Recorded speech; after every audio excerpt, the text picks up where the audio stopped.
all you wonderful fans of Maggies and MG lovers alike. Welcome to another episode of Maggie's Makeover, where we look to find out if my doctorate degree in mechanical engineering can be a substitute for an associate's degree in automotive technology as I seek to restore my 50-year-old MGB that hasn't run in 40 years. If you enjoyed the content, hit those like buttons, but more importantly, share the content so Maggie doesn't have to be alone. And for those of you who have commented, Maggie has loved to heard from you. Keep those comments coming. In this episode, we're actually going to prepare the engine and transmission so that it can be taken out of the car to be rebuilt. That involves a number of steps that we're going to have to go through. Things are going to have to be taken off the engine and transmission. Wires are going to have to be disconnected before it can be pulled. So let's head down to the garage and see how Steve the mechanic is going to approach this.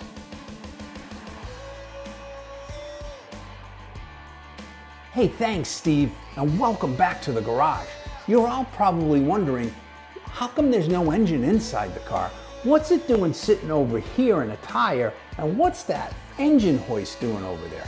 That's because we're going to start this episode at the end, where the engine and transmission has actually come out of the car. Over the course of the next 3 or 4 episodes, I'm going to take you through a detailed step-by-step process to not only prepare the engine and transmission to be pulled, but to actually take it out of the car. For each of those steps, I'm going to tell you the process that I'm going to follow, and then I'm actually going to do it. Logistically, for the video, I'm going to speed up that wrenching time because I'm sure you don't want to hear me huff and puff, and especially you don't want to hear me swear. I'm going to timestamp each of those steps below, so if you want to skip over a step and go to the next one, just hit that timestamp. In retrospect, there were some mistakes that were made, there were some things that I could have done differently, and yes, there were some casualties. You're going to learn about all of those, so when you pull the engine on your MG, you won't make those mistakes. So without further ado, let's start wrenching.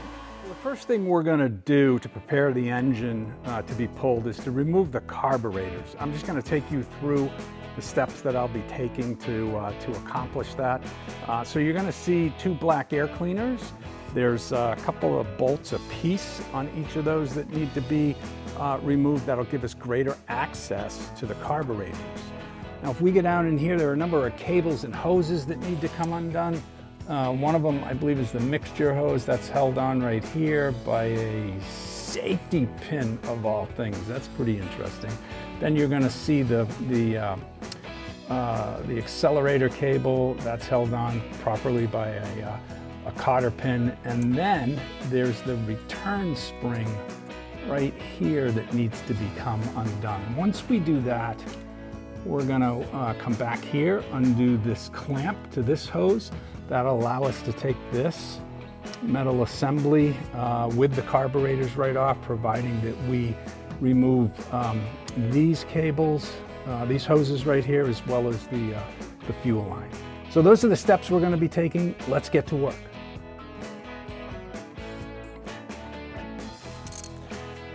So let's remove these air cleaner bolts. 1/2 inch.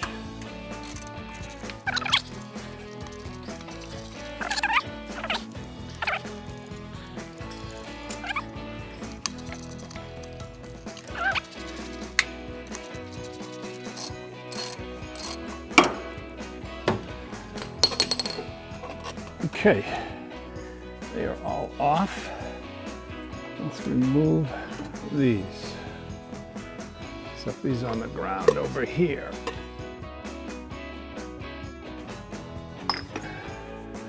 Now we have greater access to these cables in here.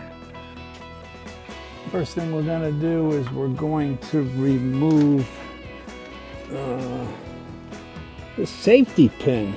How did this safety pin get on here? Did I put that on there, or was there a former mechanic who put that on there? All right, so that's done. You can see that that's now off there. However, we have to take this bolt off to be able to slide these carburetors out from there. And it is a 7/32 bolt. Where's my 1/8 inch drive ratchet? Now let's remove this is the mixture cable, I believe. If we do this, this should just pull through. It's kind of frayed at the end. There we go. So that's pretty much done. We'll slide it out of the hole down here. Lift this up and now pull this back. I was hoping I didn't have to take there we go. So that's off. All right. So now let's take the cotter pin out on the throttle cable, straighten it.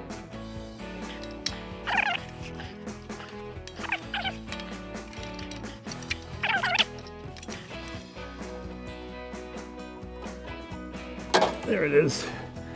That's out. Place that over there. Let me replace that. This should just, I think there's a washer there we gotta be careful of. I got it. I'll hold that washer, lock washer. This should just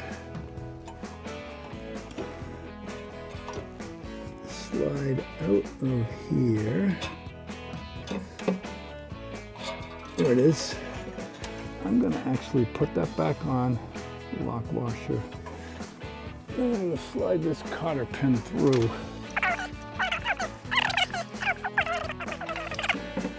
Both the cables are undone. Now let's get to the spring. I think we can do that down here. It's attached to the manifold plate. There we go. So that spring is undone. Now, let's undo this. Clamp back here.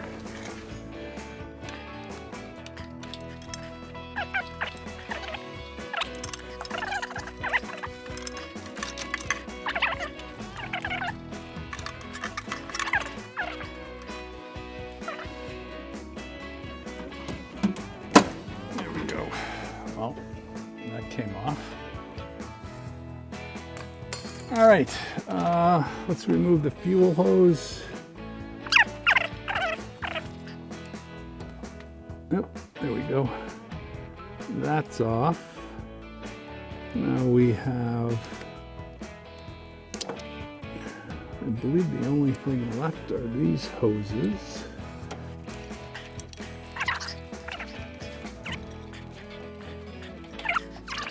Side, there we go. So that's off. All right, so I think we just have these bolts that now hold the carburetor assembly on. So these are 1/2 inch. Let's start, I believe they are. Yep, let's start taking these off.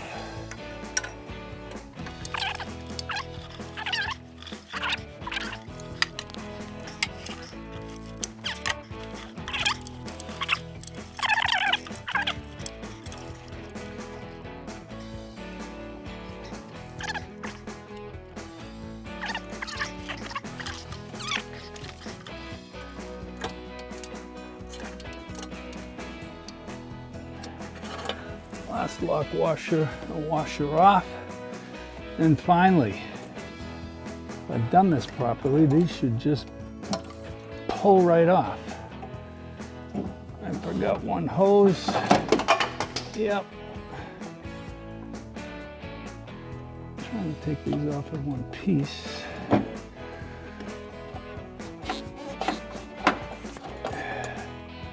That hose is off. And here they come, out in one piece. All right, the carburetors are off. All right, now that the carburetors are off, you're gonna see that there's a this shield, the intake shield, I think that's what it's called, right here that needs to come off. These things just pull right off, these spacers, but there are 2 bolts here, a 1/2 and I think 1/2 7/16 to take this bracket off, which then will allow this whole thing to slide off. So let's take those off.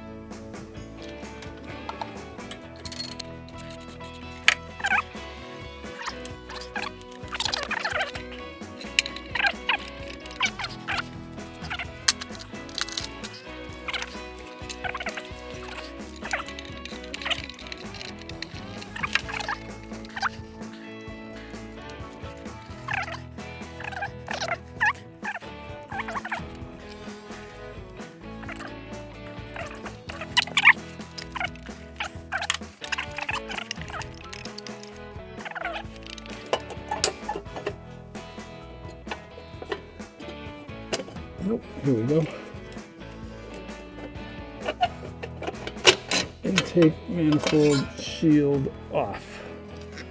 A couple of gaskets there. All right, so let's take that off. And now you can see that exposes, there are bolts here, nuts here for the intake and the exhaust manifold. Those have to come off. But for now, that's a little bit of a moral victory right there, getting that done. Pretty happy with that.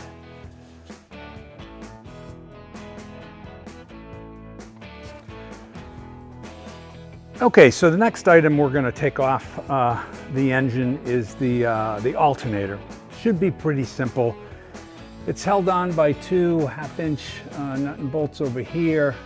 There's a 9/16 underneath here that is the tensioner for the belt itself. So what we need to do is first disconnect the wires. Make sure this does not get in the way, right? Be careful of that. Loosen the 9/16 so that there's some slack in there, and then take these out, and I think the whole thing will just rotate right out from where the belt is. So let's give that a whirl.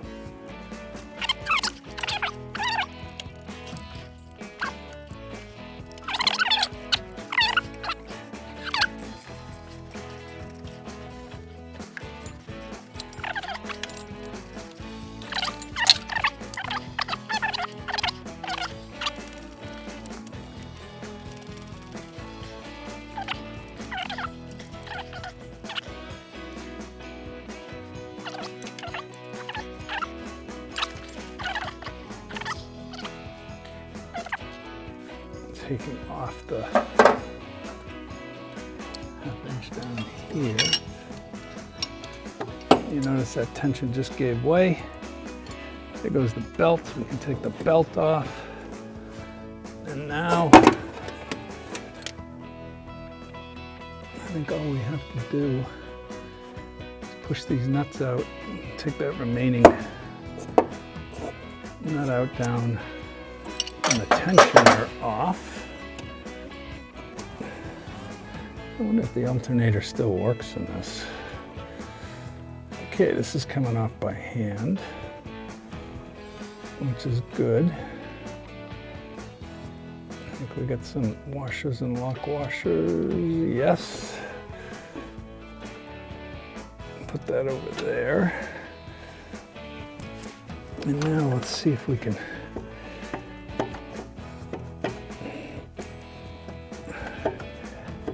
remove these bolts.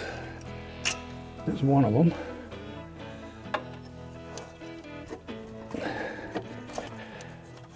Let's kind of move this around, maybe slide this up. And there's the alternator, taken right out. Next part that's coming off is the radiator. Pretty simple job. I always say simple, but you never know until you get into it. So the radiator fluid has to be drained. I'm going to do that off camera because I think everybody knows how to do that. And then to remove the radiator, you're going to see we have to take off, of course, the top hose right here that's held on by a clamp. And then if you look down in here, you're going to see the bottom hose clamp that needs to be taken off. Once those are done, there's really only 3 nuts on this side, on this support bar that holds the radiator in. And then also on this side, kind of hard to see with these oil cooler lines down, but there are 3 of them that run down that way. Once we're able to remove all of that, the radiator should just slip right out of there. So let's get to work.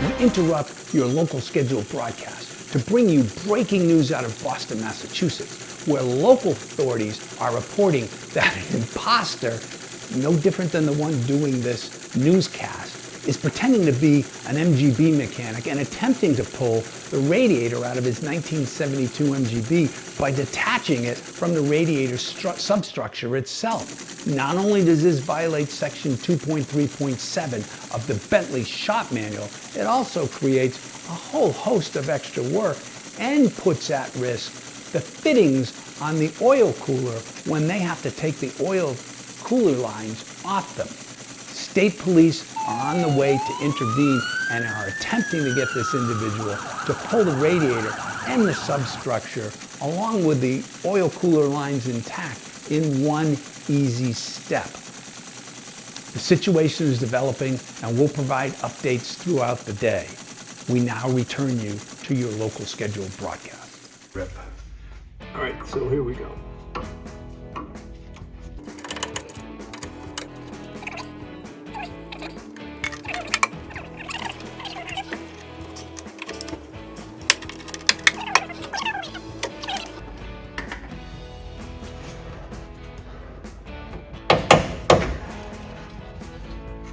All right, that's that radiator hose out.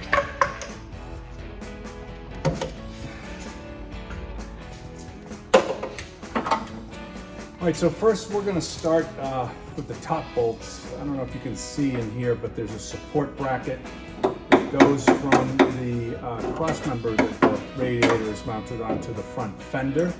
You're gonna have to take off that nut first to then remove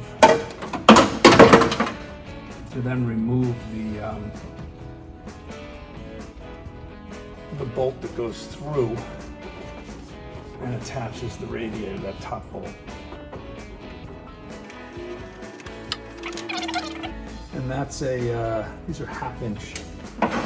Now let's go to the other side.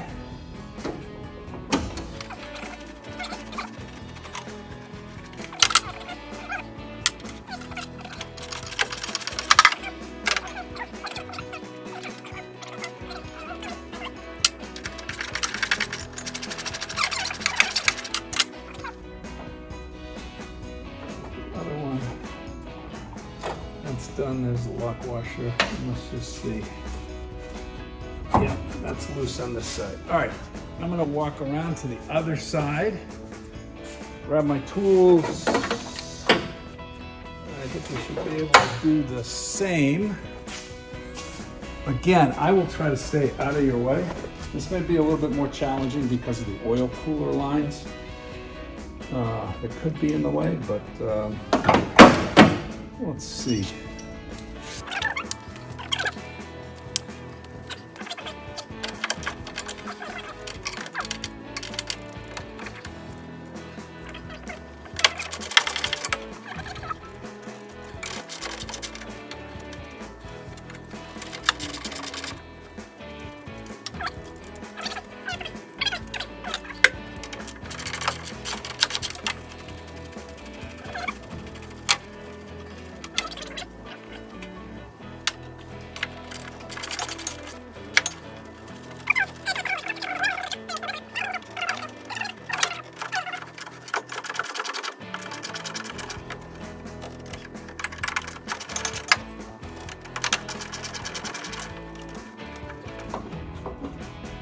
All right, and there's the third one. Now, I think if I loosen these up, I can slide that back and then the radiator will come out. So let's see if, can you get a good view? Let me move the camera back to where we were. All right. Let's go through and take these bolts right in here that hold this housing on. And I think I can slide it back.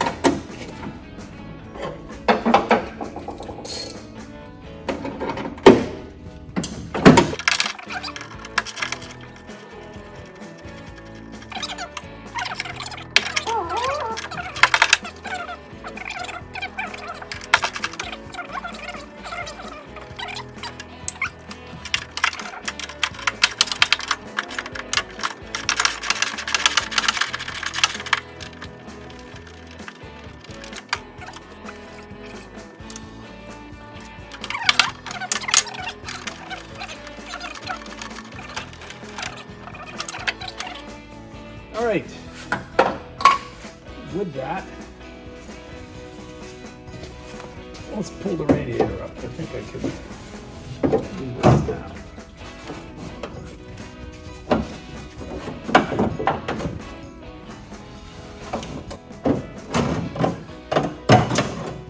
And out comes the radiator. Oh, still some radiator fluid in it. Make sure we set this down with these things facing up.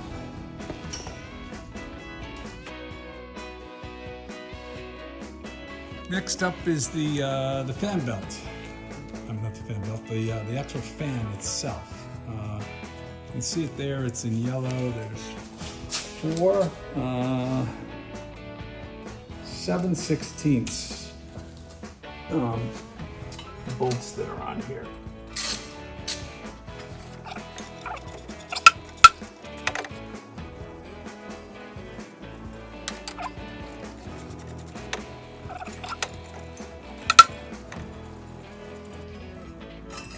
That's the third one.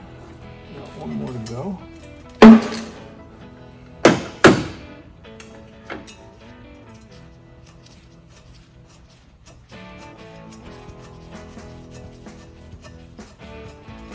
And that's the fourth one. Fan belt is off. The fan is off, I should say.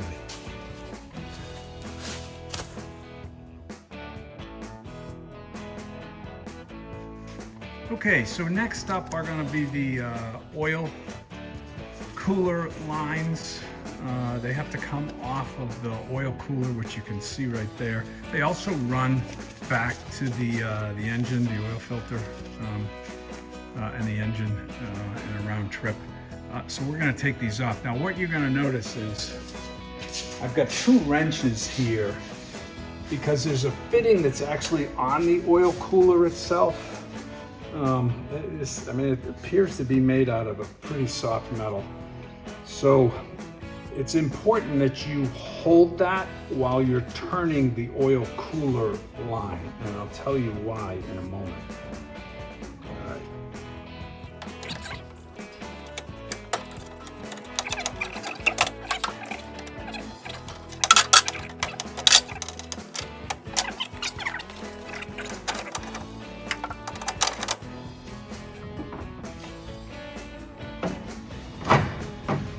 There we go, we got a good bite on it. There's probably some oil in these lines that are probably going to come out. Given the high point here, let's get a cloth. Let's take that off. Yeah, a little bit of oil.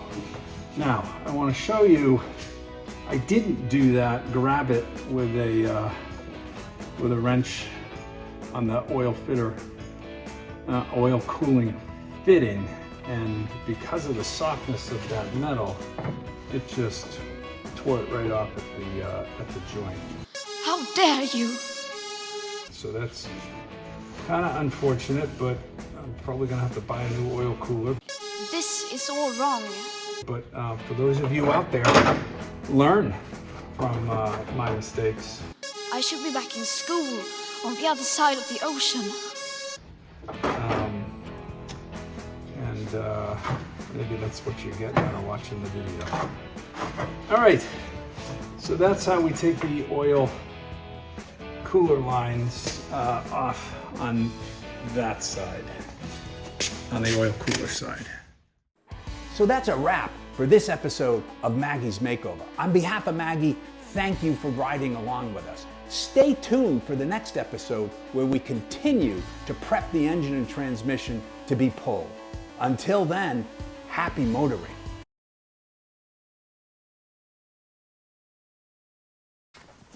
All right, so this is the first part of the restoration, taking off the carburetors. I'm gonna turn the first screw on this. It starts the restoration. I hope I don't fuck this whole thing up. I promise I won't make you sit through all of this. I'll speed it up for you viewers at home. So I went down to wardrobe today to get my attire for the breaking news section of this video. And do you believe this? They gave me a suit and tie that was worn by a successful software salesperson. Can you imagine wearing this to have to sell software? Give me your carburetors, Maggie. Maggie's not giving them up easy, that's for sure. All right, who wants to stay home and watch the NFL playoffs anyway, huh? Isn't this much more fun? Patriots are out of it anyway. A simple job that took me, what, a half hour? God, this is gonna take so long.